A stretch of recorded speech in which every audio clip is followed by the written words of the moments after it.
هاد ستابيلنا هادو دينابوس خي напордики ее сахатсон. Да будет вода постоянно. В Назране и Назрановском районе восстановлено водоснабжение после длительных перебоев. К вакцинации от полиомиелита я отношусь крайне положительно, потому что это очень страшная болезнь, и от нее бывают очень тяжелые последствия. Кто за, а кто против здоровья детей, важнее предрассудков. Вакцинация от полиомиелита обязательно, заверяют врачи.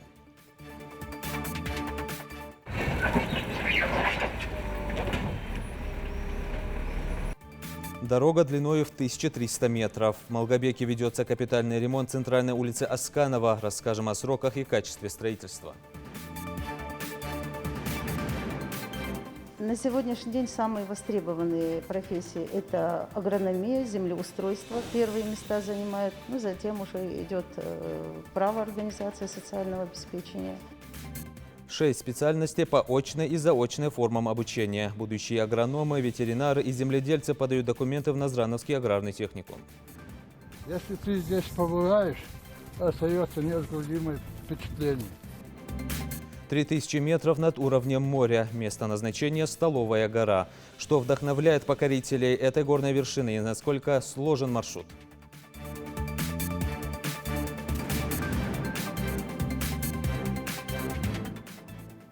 На телеканале «Ингушетия. Новости 24». Здравствуйте.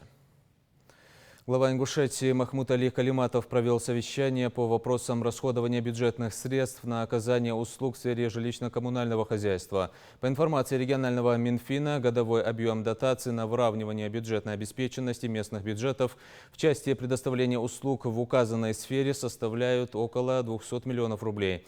По словам начальника контрольного управления администрации и правительства главы Ингушетии Андрея Борисова, для непосредственного предоставления данных услуг на территории республики образовано 11 муниципальных унитарных предприятий. 8 предприятий, основной функцией которых является благоустройство территории муниципального образования, и 3 МУПа «Водоканал» в городах Магаз, Малгобек и Сунжа.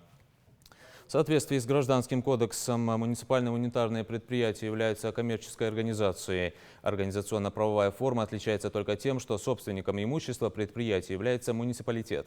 Отметим, что согласно изменениям федерального законодательства установлен запрет на создание новых унитарных предприятий. При этом действующие, за исключением тех, которые оказывают услуги в области естественных монополий, подлежат реорганизации в иные организационно-правовые формы до 1 января 2025 года. По словам Андрея Борисова, анализ текущей деятельности МУПов в условиях упомянутого права собственности показал ее малоэффективность, в связи с чем рекомендуется инициировать процедуру реорганизации действующих предприятий в бюджетные учреждения, не дожидаясь 2025 года. В Назране и Назрановском районе подача воды восстановлена. Для жителей ряда населенных пунктов эта проблема частично решилась. Ситуация сдвинулась с мертвой точки после установки мощных насосов. Их закупили по поручению главы республики. С добычей воды и ее перекачкой проблем нет. Водой обеспечен каждый двор. Но еще одним препятствием стали ветхие трубы. Они не выдерживают напора. Рабочим приходится устранять частые локальные порывы. Подробности в сюжете. Вода непрерывным потоком наконец-то льется и здесь, во дворе дома Гайсановых. И поэтому, наверное, Магомед совершает омовение неторопливо, ведь еще некоторое время назад он испытывал неудобства из-за нехватки воды. Пенсионер был вынужден покупать воду на собственные средства. С особенным сожалением он поведал уже не на камеру про любимую березу, за которой не углядел, и она начала погибать. Ремонт сайтат туда-сюда. هاد ستابيلنا هادو دينابوس خي напордики ее сахатсон алгорч докудики слабый двор я ее санах масня потребление измедай а цохан строя гугя он туательма хаддик до. Вода есть уже на протяжении нескольких суток во всех населенных пунктах Назрановского района возобновлена нормальная подача воды. Насос, установленный еще неделю назад в Гамурзиево, приносит местным жителям свои плоды, точнее литры. Правда, некоторая часть населения, хоть и реже, но все-таки вынуждена терпеть плохое водоснабжение из-за технических неполадок. В некоторых местах у нас воды не хватает, в некоторых местах. Но там у нас есть человек, мастер, который работает с главной администрацией, они распределяют воду. Но в любом случае, в некоторых местах, иногда не бывает, на час, на два, на три, не бывает. Мы связаны с энергетиками. Если они выключают свет, у нас отключаются насосы. Потом, пока эта система полностью не загрузится, проходит время, там 3 часа, 5 часов бывает. Но это не от нас зависит тоже. А это уже улица Гагиева. Здесь случилась самая обычная для тех мест авария на водопроводных сетях. Порыв трубы, которая не выдержала то ли напора, то ли просто самого появления здесь воды, уже час-два как ликвидируют ремонтники. Откачивая воду с помощью помпы, которая, кстати, вытягивает до 250 литров в минуту. Они пробираются внутрь к самой проблеме. Это далеко не первый порыв. Буквально на расстоянии 200 метров бригада рабочих на специальной спецтехнике раскапывает другое место аварии. اوس تربي خاي دائما لازم لا شيء تربازي كاجي دينا حنا باخي إيسي نحن визовиется دائما لازم لا شيء. Сколько примерно порывов в день вы устраняете вот сейчас? Всех они тайпя хай, так они уже колай. В целом, после приобретения и последующей установки насоса, ситуация с водоснабжением именно здесь, в городе, существенно изменилась в лучшую сторону, рассказывает Милана Мархиева. Где-то несколько недель назад город Назань оказал содействие водоканалу в приобретении нескольких насосов для улучшения ситуации с водоснабжением в городе. Но, к сожалению, мощности насосов оказалось недостаточно, и ситуация не улучшилась коренным образом. Потом на средства Национального фонда развития Республики Ингушетия по поручению главы Республики Ингушетия были приобретены насосы. Здесь небольшая другая проблема – это порывы. Наша бригада оперативно устраняет порывы. За последние 2 дня только было устранено 12 порывов. На все обращения жителей мы оперативно реагируем. Мы принимаем обращения как в Инстаграм, так и по телефону. Мы ведем свой журнал учета регистрации обращений и отправляем уже по каждому из обращений водовозы. За весь этот период, что не было воды, мы отправили максимальное количество водовозов по всему городу и постарались никого не упустить. Чаще всего, конечно же, этот вопрос касался Гамурзиевского административного округа. Там на 10, 11, 12 линии не было воды все это время, но, алхамдулилlah, ситуация в целом по городу стала лучше. Вместе с тем, здесь нужно рассказать отдельно про проблемы жителей микрорайона Юбилейный в 105-м массиве. Там жильцы неоднократно жаловались в мэрию города на отсутствие воды. Мы все еще работаем над улучшением ситуации. В 105-м массиве в одном из домов к нам обращаются жители с жалобами о том, что нет воды. Мы на это отреагировали, приобрели новое оборудование. Дал Эндель уже в течение ближайших нескольких дней ситуация должна измениться, и там тоже вода поступит. Как выяснилось, ситуация с водоснабжением в регионе значительно улучшилась за последние дни. И несмотря на порывы труб и связанные с ними ремонтные работы, вода все-таки льется. Хава Газикова, Адам Мережков, Акрамат Тасхоев, Новости 24. Стоит ли делать прививки детям? Ответ на этот вопрос у врачей однозначный. Но некоторые родители относятся к вакцинации скептически. Доказано, что современные вакцины защищают от заболеваний и снижают эпидемиологическую нагрузку, так как тренируют иммунитет. И в условиях коронавирусной пандемии это особенно актуально. Но есть и те, которые прислушиваются к рекомендациям медиков. К примеру, в Сунжунскую детскую поликлинику маленьких пациентов на прививку встречают каждый день. Репортаж Хавы Гагиевой. Прививки от полиомиелита за или против? Пожалуй, этим вопросом задается чуть ли не каждая мама. Со временем спор о необходимости и вреде вакцинации становится активнее, особенно если это касается детей. Конечно, делать их или нет – личное дело самого родителя. К слову, Залина Картоева давно определилась и считает, что приняла правильное решение. К вакцинации от полиомиелита я отношусь крайне положительно, потому что это очень страшная болезнь, и от нее бывают очень тяжелые последствия. И поэтому вопрос о том, прививать или не прививать, просто не было. Своевременно мы провели прививки в 3 этапа, и надеюсь, что нас пронесет. Полиомиелит – это тяжелое инфекционное заболевание, которое поражает и преимущественно детей раннего и среднего возраста. Инфекция может протекать как в легкой, так и в тяжелых формах. Если при первом наблюдается только небольшая лихорадка, мышечные и головные боли, то при паралитической форме в течение 3-4 дней развиваются асимметричные параличи конечностей, а это в свое время может привести к инвалидизации. Средств для лечения полиомиелита пока еще не найдено. Единственным способом предупреждения этого заболевания является вакцинация. Для проведения профпрививок мы используем 2 вакцины. Это ОПВ живая и ИПВ инактивированная вакцина. Детей начинаем прививать в 3-месячном возрасте с интервалом 1,5 месяца для того, чтобы выработался более стойкий иммунитет. Уже в последующем мы делаем ревакцинацию в 18, в 20 месяцев и в 14 лет. С 20 июня по 7 июля в Сунжинской детской поликлинике была проведена подчищающая иммунизация против полиомиелита, в ходе которой было охвачено 96% детского населения в возрасте от 3 месяцев до 15 лет. К слову, об условиях хранения вакцин родители не должны переживать. В поликлинике есть для этого необходимое оборудование, которое позволит поддерживать нужную температуру. У нас в прививочном кабинете находится 2 холодильника. Этот холодильник у нас с месячным запасом вакцины. В наличии у нас все вакцины необходимые находятся, где соблюдается температурный режим +2, +8. И мы этот открываем по мере необходимости. Он все время у нас так стоит. А тут еще у нас первый холодильник. В этом первом холодильнике у нас вакцины ежедневные. Вот. По мере необходимости мы достаем, значит, где с месячным запасом, так как вакцины, например, заканчивается у нас необходимая коробка, и вот перекладываем, чтобы не нарушать температурный режим, находится в малой дозе. Если раньше вопрос прививки не стоял так остро, то сейчас перед родителями сложный выбор. Многие отвечают, что человеческий страх и риск заболевания после вакцинации, по их мнению, велик. По словам большинства врачей, вакцинация хоть и не дает 100% гарантии, что привитый ребенок не заболеет. Однако, если такое и произойдет, то перенесет он болезнь намного легче, благодаря выработанному иммунитету. Как бы такого лечения не существует, кроме профилактики, как вакцина. Чаще всего наше население отказывается от вакцин профилактики.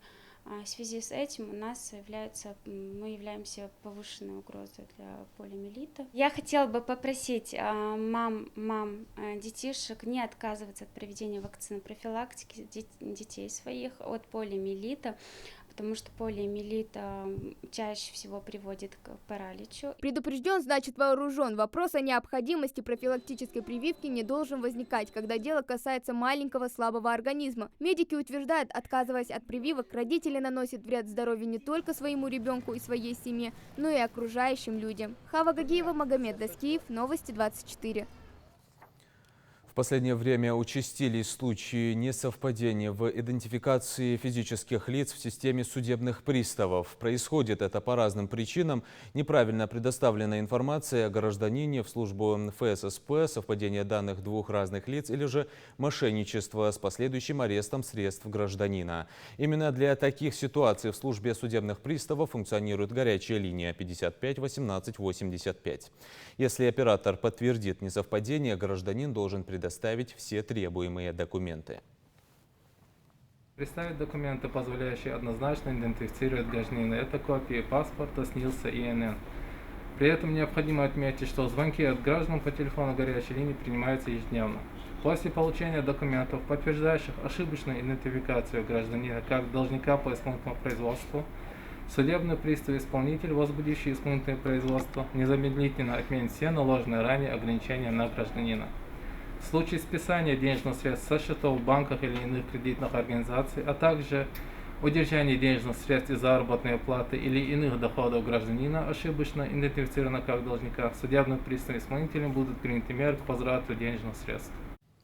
Передвижение по городу воинской славы в скором времени станет комфортнее. В Малгобеке ведется капитальный ремонт дорожного полотна по центральной улице Асканова. Задействовано несколько бригад и спецтехника. Протяженность ремонтируемого участка дороги 1300 метров. О сроках и качестве строительства сюжет нашего корреспондента. Центральная улица Асканова в городе Малгобек поделена на 2 односторонние дороги, которые отделены бордюрными ограждениями и разделительным газоном. В будние дни улица охвачена городской суетой, но вот сегодня здесь проходят ремонтные работы.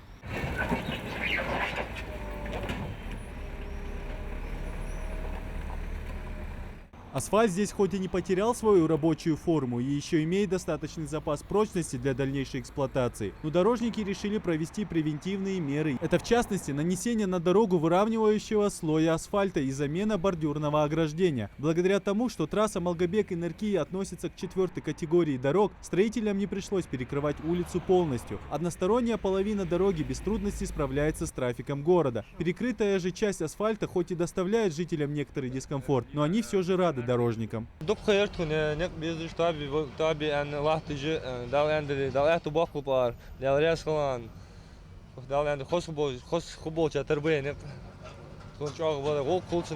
Работы по ремонту начались неделю назад. За этот период на 80% успели демонтировать старые бордюры. Их в дальнейшем заменят на стандартные. Старые превышали регламентированную высоту на 15 сантиметров, что делало их небезопасными для автолюбителей. Имеющийся асфальт уйдет под новый. Его снимать не пришлось. На этой дороге не соблюдены, уклоны, отсутствует, отвод воды с дороги организованный, нарушены уклоны.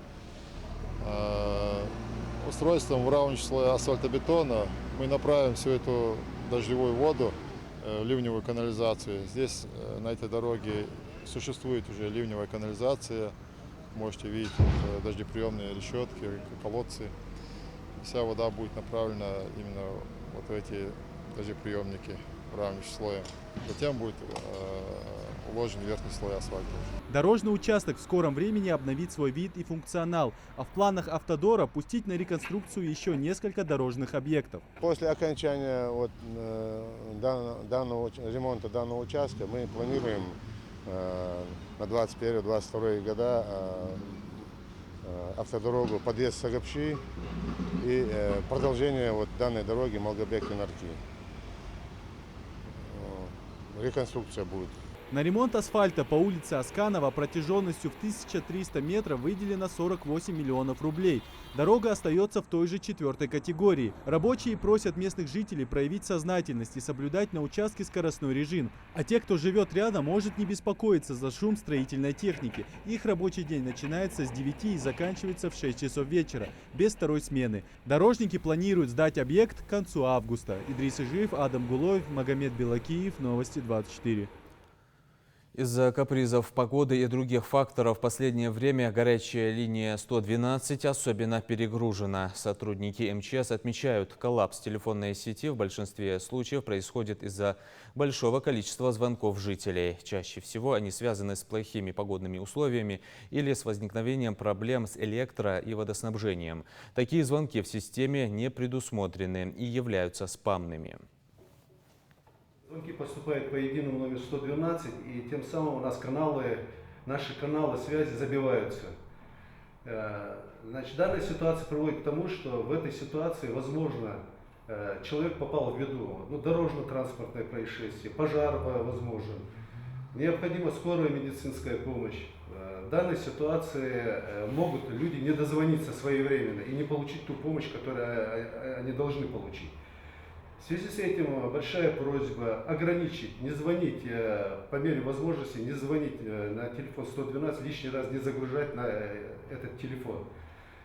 Для кого-то лето не пора отдыха, а время сделать первый шаг в получении профессии. Пока одни выпускники школ готовятся к очередным экзаменам по ЕГЭ, абитуриенты, желающие поступить в СУЗы, уже сдают документы. Прием заявлений открыт и в Назрановском аграрном техникуме. Ветеринария, агрономия, землеустройство, экономика. Очно или заочно. На выбор в СУЗе представлено 6 специальностей и 150 бюджетных мест. Светлана Томова продолжит. Руслан Хамхоев пришел сегодня в Назрановский аграрный техникум, чтобы подать документы на отделение агрономии.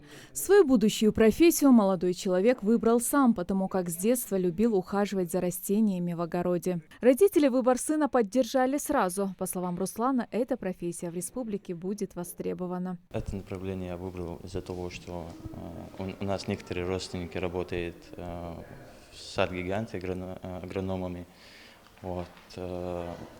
У них был. Во время карантина, опять же, много занимался земледелием, посадкой деревьев, саженцев, брезской и так далее. В техникуме ведут прием документов в очной и заочной форме обучения по 6 различным направлениям – агрономия, землеустройство, экономика и другие. Если несколько лет назад всегда в лидерах оставалась профессия юриста и экономиста, то сейчас эти строчки занимают ветеринария и агрономия. Период обучения от 2 до 3 лет. В этом году в колледже выделено 150 бюджетных мест. Всего с начала приема документов подано около 200 заявлений. Правила приема с прошлого года не изменились, кроме одного момента. Изменения, которые произошли, это в общем положении о поступающих по Российской Федерации. Это единственное изменение. Дистанционное было и раньше прием документов. Сейчас, конечно же, большинство и дистанционно сдают и сами абитуриенты с родителями. На сегодняшний день самые востребованные профессии – это агрономия, землеустройство. Первые места занимают, затем уже идет право организации социального обеспечения, ветеринария, экономика и бухгалтерский учет по отраслям. Здесь для абитуриентов созданы все условия. Например, это аудитория для студентов ветеринарного факультета. Ежегодно техникум участвует и занимает лидирующие места в WorldSkills. Поэтому в соответствии с международными стандартами было закуплено необходимое оборудование для прохождения обучения. Словом, выпускники после таких занятий смогут на практике применить все знания, которые они здесь приобретают. Именно по этой специальности мы можем уже не на руках объяснять детям, а действительно со сложными оборудованием, где работают студенты наши, уже работают с этим оборудованием. И на выходе отсюда, закончив специальность, получив специальность ветеринара, зоотехника, они, во всяком случае, где были вакансии, Министерства сельского хозяйства нашей республики, где мы сообщаем им, что такое количество такой специальности выпустились, по имеющей вакансии наших специалистов они с удовольствием берут на работу. А это кабинет агрономии. Здесь также имеется в наличии все необходимое оборудование для обучения студентов. В этом учебном году к данному направлению решили подойти более ответственно. Студенты смогут разбить сад и высаживать в нем саженцы и различные растения. Студент, который обучается этой специальности, ему наглядно будет интересно за весь период его обучения. Если мы посадим саженцы в этом году, то через год они получат каждый свои плоды. И это будет интересно видеть уровень своих знаний на выращенном им же, собственными руками, выращенном фрукты, овощи. Кроме того, что завести сад, не менее 100 саженцев мы собираемся там посадить, но мы собираемся еще построить теплицу. Я думаю, что пробные экземпляры этих фруктов и овощей мы с вами сможем попробовать через год. Если есть желающие поступить в Назрановский аграрный техникум, то время, по словам членов комиссии, еще есть. Желающие учиться на очном отделении смогут сдать документы до 25 августа, а те, кто хочет на заочное обучение, набор будет осуществляться до 1 ноября. По словам специалистов, профессии, которые предлагают здесь, будут востребованы во все времена. Светлана Томова, Магомед Белакеев. Новости 24. В этом году в рамках регионального проекта «Цифровая культура» Министерство культуры Ингушетии участвует в конкурсном отборе на создание новых кинозалов и переоборудование уже существующих в регионе. Как сообщает ведомство, итоги участия в отборе будут известны в 3-м квартале текущего года. Также планируется участие в конкурсе на реализацию в следующем году виртуальных концертных залов. Цифровая культура предполагает в себе модернизацию существующих кинозалов, создание кинозалов на базе домов культуры и иных концертных учреждений и создание виртуальных концертных залов.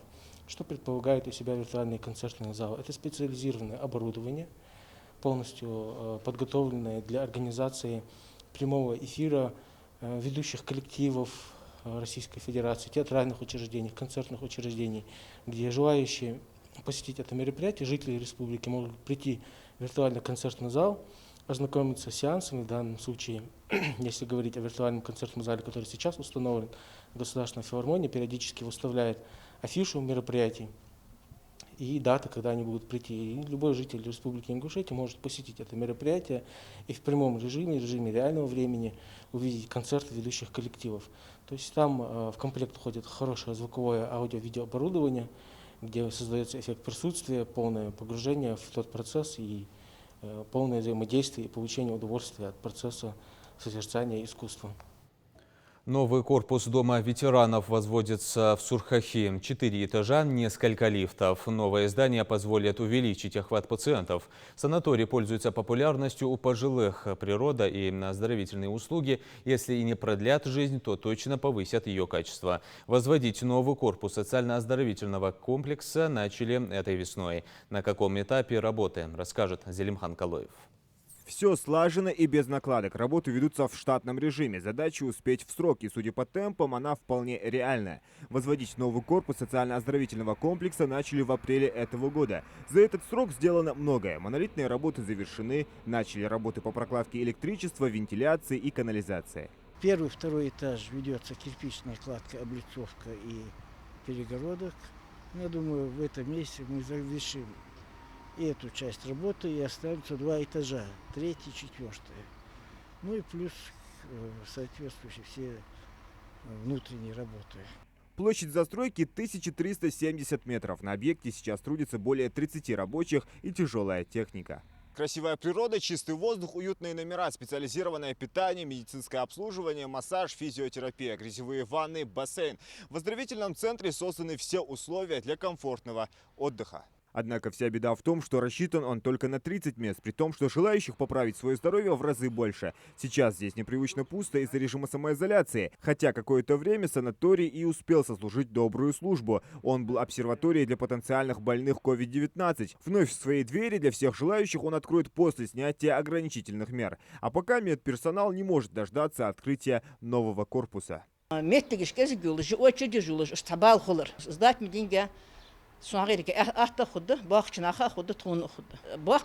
сами ждут этого. Не столько мы, сколько они этого ждут. Комфортные номера, медицинские кабинеты, 2 лифта, пассажирский и грузовой. За один раз поправить в его стенах свое здоровье смогут 50 человек. Новый корпус оздоровительного центра будет состоять из 4 этажей, плюс большой подвал. Подвальное помещение, это, значит, там расположена холодильная камера, прачечная, цех горячей готовки, рыбный, мясной, овощной цех. Ну, все необходимое для отдыхающих. Новый корпус может принять своих пациентов скоро. По планам он будет сдан в эксплуатацию уже в конце этого года. Отдохнуть и поправить свое здоровье здесь, вдали от городской суеты и наедине с природой, смогут уже не 30 человек, а все 80. Строительство ведется в рамках федерального проекта «Старшее поколение» и нацпроекта «Демография». Зелимхан Калоев, Магомед Белакиев, Новости 24. 65 лет исполнилось на днях со дня рождения Султана Мережкова, поэта, журналиста и этнографа. Национальная библиотека республики приурочила к этому событию выставку, в которую вошли работы, написанные юбиляром в разные периоды творческой жизни. К слову, к этому событию библиотека также подготовила библиографический указатель «Мережков Султан Алаудинович. Мне башни рассказали», в который вошел материал по следующим разделам: книги, произведения, вошедшие в сборники, статьи, этнограф, фольклорист, библиография, публикации о творчестве поэта. Указатель должен выйти в тираж в ближайшее время. Наш указатель называется «Башни рассказали мне», куда вошли биографические, библиографические и другие материалы Мережкова Султана. Открывает его статья Якуба Патиева о жизни и творчестве Султана Алаудиновича. И туда вошли все стихотворения, опубликованные в газетах, также его книги, это сборники, вошли его работы как этнографа, лингвиста, фольклориста. А также к юбилею мы подготовили книжно-иллюстративную выставку, где собрали все материалы, имеющиеся в нашем краеведческом фонде. Он хорошо обозначил себя как фольклорист. Он набрал очень много материала, еще со школьных времен он интересовался ингушским языком и собирал фольклор. И его работы были собраны в антологии ингушского фольклора. 3000 метров над уровнем моря. Высота, покорить которую могут только сильные духом. Столовая гора ежегодно становится центром притяжения туристов и спортсменов. Покорителей этой вершины вдохновляют свежий воздух, горный пейзаж, живописная природа и порция адреналина. Какие маршруты ведут к Мятлому, расскажет Зелимхан Калоев. Густой туман, периодически окутывающий вершину и самые великолепные виды Ингушетии с высоты 3000 метров. Драйв и адреналин после покорения этой горы не сравнить ни с чем. Однако подняться сюда не так уж и легко, особенно сложно идти по серпантину, извилистой дороге шириной в полметра. Несколько часов ходьбы кажутся вечностью. Огромные зигзаги, обрывы, а до финиша всегда далеко. Крутой подъем отнимает все силы, ноги начинают неметь, но шаг за шагом оказываешься все ближе к своей мечте – покорить Столовую гору. Есть несколько маршрутов, по которым можно подняться на нее, но лучше всего выбрать проверенное. Тот, по которому туристы поднимаются чаще всего. Широкая тропа, проложенная как ногами человека, так и внедорожниками. Практически каждый день в горной Ингушетии гостят многочисленные туристы. Башенные комплексы, живописные реки и ущелья, спрятанные вдали от людских глаз водопады. Наша республика богата многообразием. На высоте в несколько тысяч метров ощущаешь себя совершенно по-иному, нежели на равнине. И возраст для восхождения абсолютно не имеет значения. Если ты здесь побываешь, остается неизгладимое впечатление. Как наши отцы, деды, каждое утро, я могу представить, как они поднимались. Это было еще давние времена. При восхождении на Столовую гору самое главное не торопиться. Важно начать восхождение рано утром, чтобы равномерно распределить свои силы. Выйдя на седловину горы, путь лежит дальше к храму. Самое сложное уже позади. И Столовая гора, можно сказать, почти покорена. Удовольствие просто нереальное, красота неописуемая. Каждому советую. Сегодня я только дошел до храма. Это 2,562 высота над уровнем моря. Самый пик это 3,014. Вот, до туда еще 2,5 часа идти, но сегодня я отошел только до храма, следующий поход мой будет до конца. Перед взором открываются красивейшие пейзажи Джайрахского района. В основном конечная точка маршрута на вершине у древнего культового памятника – храма-святилища Мятселя. А когда-то тут их было 3. Именно здесь с незапамятных времен раз в году собирались жители окрестных аулов, чтобы в день летнего солнцестояния совершить религиозные обряды. Yer metsadı dar, yer sandah dağınıt, yer uçanı ve strabonyaz grek. 2000 lat halga tu yazda kiniş duvey. Maske müze olurdu iskiniş. Yetsa dolurdu ot, yemetsadı dolurdu. Da oz hayga nasan ikhab. Yer sen hadat han baqna hadit sardari. Ve busub da hayisla ve da ikhab washa. Jarto приношение walış xantar. Из Мачханхан 22 июня ихапыш осхал массовый. Да ургиш вакус. Ц круглый год. Ц шин каменута.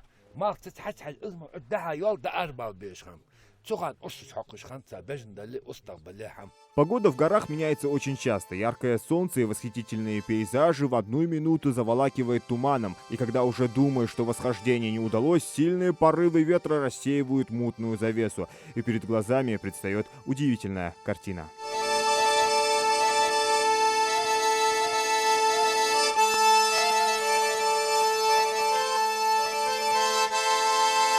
Зайти на самую вершину иногда не получается из-за густого тумана, поэтому многие останавливаются у храма Мятселя. В противном случае риск упасть в пропасть слишком велик.